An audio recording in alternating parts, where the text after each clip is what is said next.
জেনপাসের logical রিজনিংয়ের পাশাপাশি আমাদের English থাকে। এবার প্রিপোজিশনের ক্ষেত্রে আমাদের বেশিরভাগ সময় অ্যাপ্রোপ্রিয়েট প্রিপোজিশন, একদম যেটা সঠিক হবে সেটাই বসাতে হয়।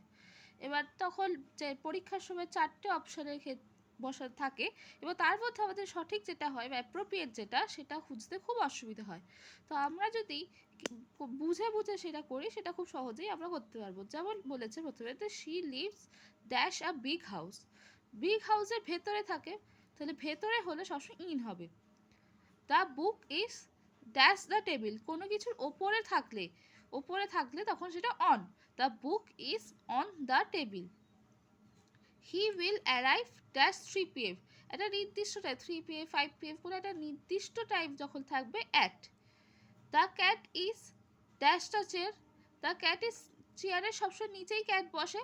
আন্ডার দ্য চেয়ার, ওপরে বসতে পারে কিন্তু ক্যাট যেহেতু সবসময় চেয়ারের নিচেই বসে, under the chair, the cat is under the chair. তারপরেরটা হচ্ছে the plane flew dash the mountain, মাউন্টেনের ওপর দিয়ে।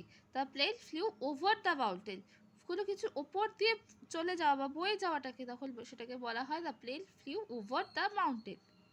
তারপর the keys are dash the two books, the keys are between the two books. কখনো যদি দুটোর মধ্যে কিছু বলে, তাহলে যদি হয় there is a quarrel between two friends হয়, দুটোর মধ্যে থাকলে বিটুইন। এবার যদি হতো there is a quarrel dash many friends, তখন অ্যামং।